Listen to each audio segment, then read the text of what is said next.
Jumpa lagi saudara-saudariku yang terkasih, kembali Anda bertemu dengan saya, Pastor Igo Walerubun MEC, dalam Kisah Para Orang Kudus Setiap Hari. Tanggal 31 Juli, Santo Ignatius Loyola, pengaku iman. Ignatius Loyola lahir di Aspecia di daerah Basque, Provinsi Guipúzcoa, Spanyol Utara, pada tahun 1491. Putra bungsu keluarga bangsawan Don Beltran de Onasi Loyola dan Maria Sanchez de Licona ini diberi nama Inigo Lopez de Loyola. Sejak kecil hingga masa mudanya, Ignatius mengecap kenikmatan hidup mewah di lingkungan istana. Dia dididik dalam tradisi dan kebiasaan hidup istana yang ketat. Pada tahun 1517, Ignatius menjadi tentara kerajaan Spanyol. 4 tahun kemudian, pada tanggal 20 Mei 1521, Ignatius menderita luka parah terkena peluru ketika mempertahankan benteng Pamplona dari serangan tentara Perancis. Penderitaan fisik dan mental yang hebat ini ditanggungnya dengan sabar dan berani dalam perawatan selama hampir 1 tahun. Masa pemulihan kesehatannya yang begitu lama menjadi baginya suatu masa berrahmat di mana ia menemukan ambang pintu bagi kehidupannya sebagai seorang manusia baru. Selama masa perawatannya, ia ingin sekali menghalau kebesanannya dengan membaca buku-buku kepahlawanan. Sayang sekali bahwa buku-buku heroik yang ingin dibacanya tidak tersedia di situ. Satu-satunya buku yang tersedia ialah buku tentang kehidupan Kristus dan para orang kudus. Demi memuaskan keinginannya, ia terpaksa menjamah dan membolak-balik buku itu.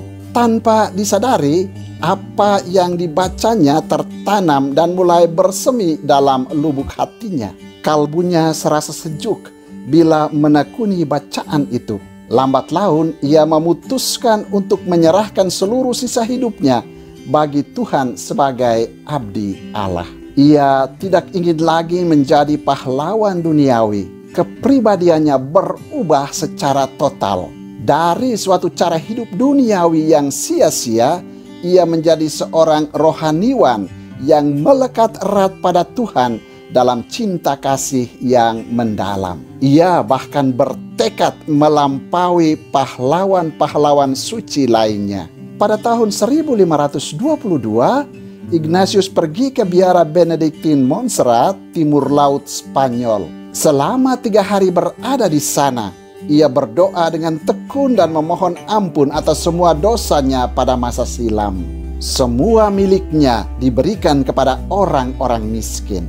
Niatnya yang sungguh untuk mengabdi Tuhan dan sesama ditunjukkan dengan meletakkan pedangnya di bawah kaki altar kapel biara itu pada tanggal 24 Maret malam hari. Keesokan harinya, setelah merayakan Ekaristi dan menerima komuni kudus, Ignatius pergi ke sebuah gua dekat Manresa. Di gua itu, ia mengalami suasana tenang dan damai yang menyenangkan. Dan gua ini jugalah yang menjadi tempat kelahiran baru baginya sebagai seorang manusia baru.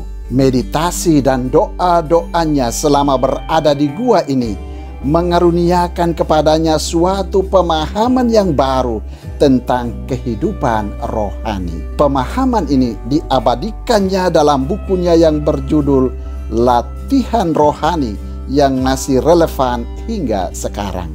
Dari Manresa, Ignatius bermaksud berziarah ke Tanah Suci untuk mempertobatkan orang-orang yang belum mengakui Kristus. Namun, niat ini dibatalkan karena kondisi negeri Palestina yang tidak memungkinkan.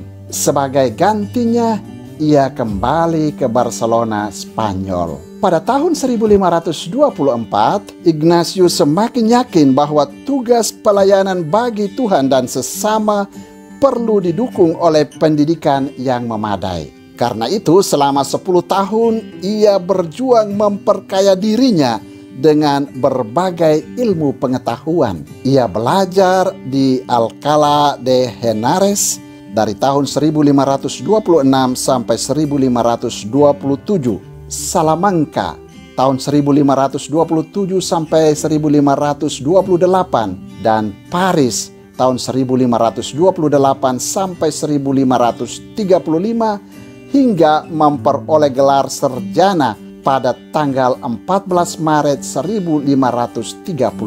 Masa pendidikan ini menjadikan dia seorang yang berkepribadian matang, penuh disiplin diri, serta berpengetahuan luas dan mendalam. Kepribadian dan pengetahuan itu sangat penting bagi perannya sebagai pemimpin di kemudian hari. Kadang-kadang ia memberikan pelajaran agama serta bimbingan rohani kepada orang-orang yang datang kepadanya. Akan tetapi kegiatannya itu menimbulkan kecurigaan para pejabat gereja, sebab tidaklah lazim seorang awam mengajar agama dan spiritualitas. Kariernya sebagai abdi Allah dimulainya dengan mengumpulkan beberapa orang pemuda yang tertarik pada karya pelayanan kepada Tuhan dan gerejanya. Pemuda-pemuda yang menjadi pengikutnya yang pertama antara lain Beato Petrus Faber, Santo Franciscus Saverius, Diego Lainez, Simon Rodriguez, Alonso Salmeron, dan Nicolas Bobadilla. Kelompok pertama dari Serikat Yesus ini mengucapkan kaul hidup religius di Kapel Biara Benediktin di Montmartre. Selain mengikrarkan ketiga kaul hidup membiara, kemurnian, ketaatan, dan kemiskinan, mereka pun mengikrarkan kaul tambahan, yakni kesediaan menjalankan karya misioner di tanah suci di antara orang-orang Islam. Ignatius sendiri kemudian ditahbiskan menjadi imam pada tanggal 24 Juni 1537. Karena misi ke Palestina tidak mungkin diwujudkan akibat perang yang terjadi pada waktu itu, maka kaul tambahan kesediaan menjalankan karya misi di tanah suci dibatalkan dan diganti dengan pengabdian khusus kepada Paus. Untuk itu Ignatius bersama rekan-rekannya menawarkan diri kepada Paus Paulus III untuk mengerjakan tugas apa saja yang diberikan oleh Paus di mana saja dan kapan saja. Pada tanggal 27 September tahun 1540, Paus Paulus III merestui keberadaan kelompok Ignatian yang kemudian dikokohkan menjadi sebuah serikat rohaniwan dengan nama Serikat Yesus. Ignatius sendiri diangkat sebagai pemimpin dalam sebuah upacara di Basilika Santo Paulus. Selama 15 tahun dari tahun 1541 sampai 1556 memimpin Serikat Yesus, Ignatius memusatkan perhatiannya pada pembinaan semangat religius ordonya. Semboyannya yang kemudian menjadi semboyan umum Serikat Yesus dalam melaksanakan tugasnya ialah Ad Maiorem Dei Gloriam. Ia mendirikan banyak kolase, antara lain kolase Roma yang kemudian menjadi Universitas Gregoriana dan kolase Jerman yang khusus untuk mendidik para calon imam untuk karya kerasulan di wilayah-wilayah Katolik yang sudah dipengaruhi oleh reformasi Protestan. Selama masa kepemimpinannya, Ignatius melibatkan imam-imamnya dalam usaha membendung arus pengaruh Protestantisme di Eropa Utara dan dalam pewartaan sabda kepada semua orang Katolik tanpa memandang kelas sosial mereka. Ia mengutus Franciscus Saverius, sahabat akrabnya, ke benua Asia yang masih kafir untuk membuka lahan baru bagi karya misioner gereja. Ignatius dikenal sebagai seorang rohaniwan yang ramah kepada sesamanya.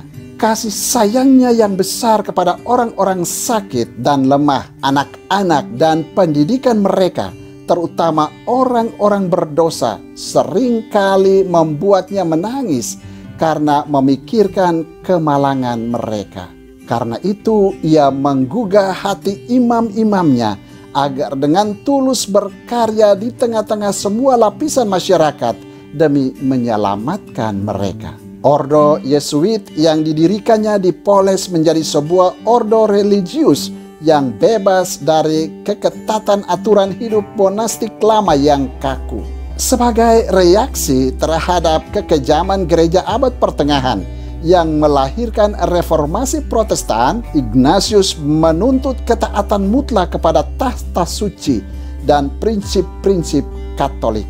Retret yang teratur diupayakan sebagai suatu sarana ampuh bagi kedalaman spiritualitas orang-orang Kristen. Sebelum wafat pada tanggal 31 Juli 1556, Ignatius menyaksikan keberhasilan ordonya dalam mengabdi Tuhan dan gerejanya. Provinsi serikatnya pada masa itu telah berjumlah 12 dengan 1.000 orang imam dan kira-kira 100 buah biara dan kolase. Ignatius dinyatakan sebagai beato oleh Paus Paulus kelima pada tanggal 3 Desember tahun 1609 dan kemudian oleh Paus Gregorius ke-15 ia dinyatakan sebagai santo pada tanggal 12 Maret 1622. Ignatius diangkat sebagai pelindung semua kegiatan rohani oleh Paus Pius ke-11 pada tahun 1922. Tanggal 31 Juli juga kita peringati Beato Yohanes Colombini, pengaku iman. Yohanes Colombini lahir di Siena, Italia pada abad ke-14. Ia tergolong warga kota yang berkedudukan penting dalam masyarakat dan kaya raya, tetapi kehidupannya sembrono. Cita-cita hidupnya hanya satu, yakni menjadi semakin kaya. Untuk itu, ia senantiasa bekerja keras agar harta kekayaannya semakin bertambah banyak. Pertobatannya hingga menjadi seorang abdi Allah dan sesama manusia berawal dari semangatnya membaca riwayat Santa Maria dari Mesir. Mulanya ia tidak merasa puas, bahkan marah terhadap kisah itu. Buku yang dibacanya dibuang jauh-jauh. Akan tetapi kemudian ia pun tertarik untuk membaca lagi kisah itu. Tanpa disadari, tumbuhlah dalam hatinya kesadaran akan keadaan dirinya. Ia bertobat dan segera membagi-bagikan semua kekayaannya kepada orang-orang miskin. Ia sendiri menjadi seorang perawat bagi orang-orang sakit di sebuah rumah sakit di kota itu. Perubahan sikap hidupnya ini mengherankan banyak penduduk Siena. Sangat banyak orang berdosa bertobat setelah menyaksikan cara hidup baru Colombini. Beberapa orang kaya di kota itu mengikuti jejaknya. Pada waktu itu, di provinsi Toskania merajalela aksi perampokan dan peperangan antara berbagai suku. Yohanes bersama kawan-kawannya menjelajahi desa dan kota sampai ke pelosok-pelosok untuk mewartakan Injil sambil mendamaikan kelompok-kelompok yang bertikai. Mereka memikat hati banyak orang dengan pengajaran mereka dan berhasil mempertobatkan banyak orang berdosa. Yohanes mempersatukan para pengikutnya dalam sebuah perkumpulan awam yang disebut Yesuat.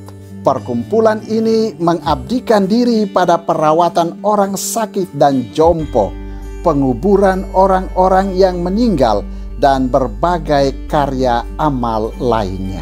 Yohanes Colombini meninggal dunia pada tahun 1367 dan digelari sebagai beato.